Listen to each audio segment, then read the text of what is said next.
as well. Let's just cut across to Prime Minister Narendra Modi, who's addressing. केंद्र में मेरे सहयोगी और यहीं के आपके प्रतिनिधि असम के पूर्व मुख्यमंत्री सर्बानंद सोनोवाल जी, असम सरकार के मंत्रीगण, सांसद, विधायक, अन्य महानुभाव और विशाल संख्या में आए हुए, हम सबको आशीर्वाद देने के लिए आए हुए मेरे सभी भाई और बहनों, जितने लोग पंडाल में हैं, उससे ज्यादा मुझे वहां बाहर दिखते हैं।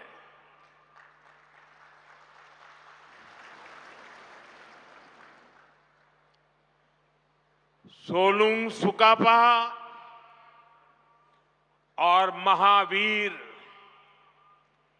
लसित बोरफुकन जैसे वीरों की ये धरती, भीमबर देवरी, शहीद कुशल कुंवर, मोरान राजा बड़ौसा, मालती मैम, इंदिरा मिरी, स्वर्गदेव सर्बानंद सिंह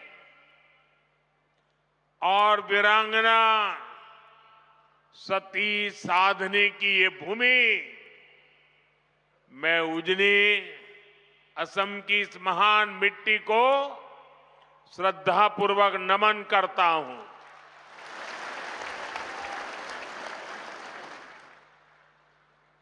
साथियों, मैं देख रहा हूं सामने दूर दूर तक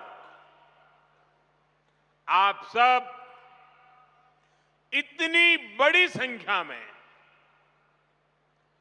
अपना उत्साह, अपना उमंग, अपना स्नेह बरसा रहे हैं। और खासकर मेरी माताएं बहनें इतनी विशाल संख्या में आप जो प्यार और आशीर्वाद लेकर आई हैं, ये हमारी सबसे बड़ी शक्ति है, सबसे बड़ी ऊर्जा है, एक अद्भुत अनुभूति है। मेरी बहुत सी बहनें असम के चाय बागानों की खुशबू लेकर यहां उपस्थित है। चाय की ये खुशबू मेरे और असम के रिश्तों में एक अलग ही एहसास पैदा करती है। मैं आप सभी को प्रणाम करता हूं। इस स्नेह और प्यार के लिए मैं हृदय से आप सबका आभार व्यक्त करता हूं। साथियों, आज असम और पूरे नॉर्थ ईस्ट के लिए बहुत बड़ा दिन है। नामरूप और डिब्रूगढ़ को लंबे समय से जिसका इंतजार था, वो सपना भी आज पूरा हो रहा है। आज इस पूरे इलाके में औद्योगिक प्रगति का नया अध्याय शुरू हो रहा है। थोड़ी देर पहले मैंने यहां अमोनिया यूरिया फर्टिलाइजर प्लांट का भूमि पूजन किया है। डिब्रूगढ़ आने से पहले गुवाहाटी में एयरपोर्ट के एक टर्मिनल का उद्घाटन भी हुआ है। आज हर कोई कह रहा है असम विकास की एक नई रफ्तार पकड़ चुका है। मैं आपको बताना चाहता हूं, अभी आप जो देख रहे हैं, जो अनुभव कर रहे हैं, ये तो एक शुरुआत है। हमें तो असम को बहुत आगे लेकर के जाना है। आप सबको साथ लेकर के आगे बढ़ना है।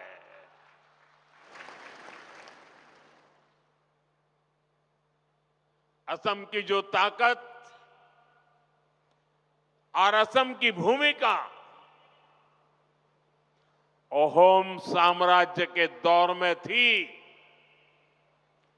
विकसित भारत में असम वैसी ही ताकतवर भूमि बनाएंगे। नए उद्योगों की शुरुआत,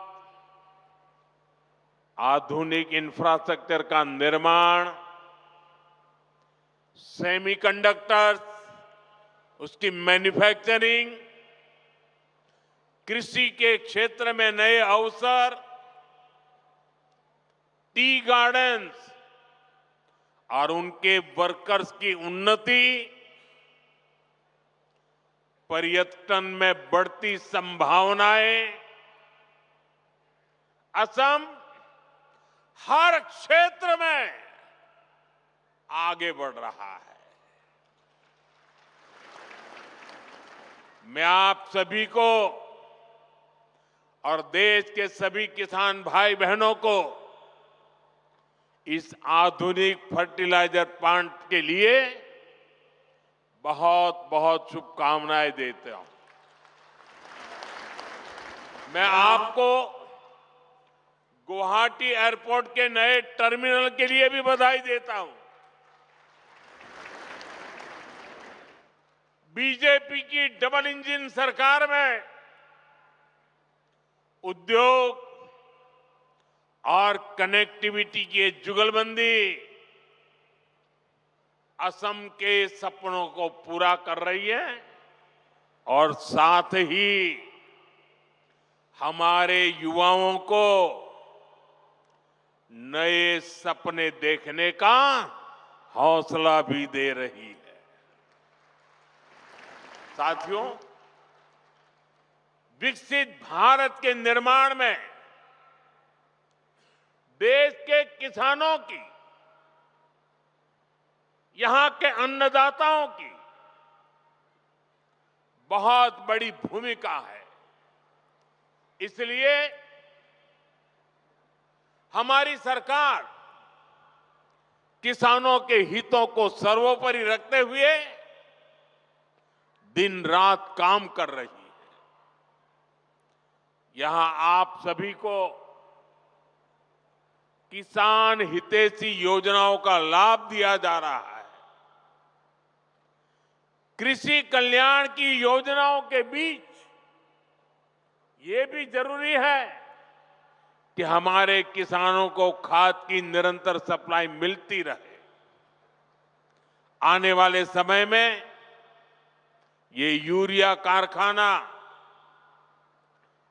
ये सुनिश्चित करेगा। इस फर्टिलाइजर प्रोजेक्ट पर करीब 11,000 करोड़ रुपए खर्च किए जाएंगे। यहां हर साल 12 लाख मैट्रिक टन से ज्यादा खाद बनेगी।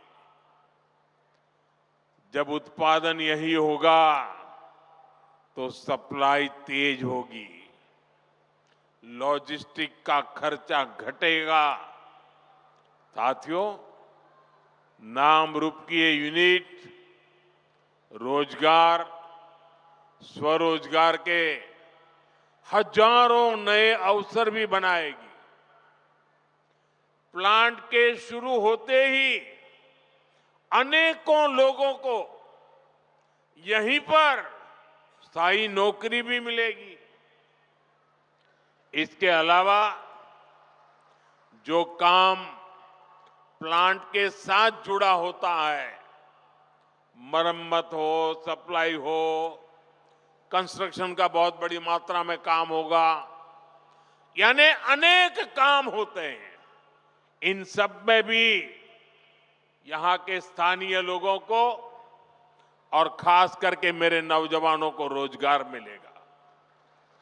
लेकिन भाइयों बहनों, आप सोचिए, किसानों के कल्याण के लिए काम बीजेपी सरकार आने के बाद ही क्यों हो रहा है? हमारा नामरूप तो दशकों से खाद्य उत्पादन का केंद्र था। एक समय था जब यहां बनी खाद से नॉर्थ ईस्ट के खेतों को ताकत मिलती थी, किसानों की फसलों को सहारा मिलता था। जब देश के कई हिस्सों में खाद की आपूर्ति चुनौती बनी, तब भी नामरूप किसानों के लिए उम्मीद बना रहा। लेकिन पुराने कारखानों की टेक्नोलॉजी के समय के साथ पुरानी होती गई और कांग्रेस की सरकारों ने कोई ध्यान नहीं दिया। नतीजा ये हुआ कि नामरूप प्लांट की कई यूनिट्स इसी वजह से बंद होती गई। पूरे नॉर्थ ईस्ट के किसान परेशान होते रहे, देश के किसानों को भी तकलीफ हुई, उनकी आमदनी पर चोट पड़ती रही, खेती में तकलीफें बढ़ती गई। लेकिन कांग्रेस वालों ने इस समस्या का कोई हल ही नहीं निकाला। वो अपनी मस्ती में ही रहे। आज हमारी डबल इंजन सरकार कांग्रेस द्वारा पैदा की गई उन समस्याओं का समाधान भी कर रही है। साथियों, असम की तरह ही देश के दूसरे राज्यों में भी खाद की कितनी ही फैक्ट्रियां बंद हो गई थी। आप याद करिए, तब किसानों के क्या हालत थे। यूरिया के लिए किसानों को लाइनों में लगना पड़ता था, यूरिया की दुकानों पर पुलिस लगानी पड़ती थी, पुलिस किसानों पर लाठी बरसाती थी।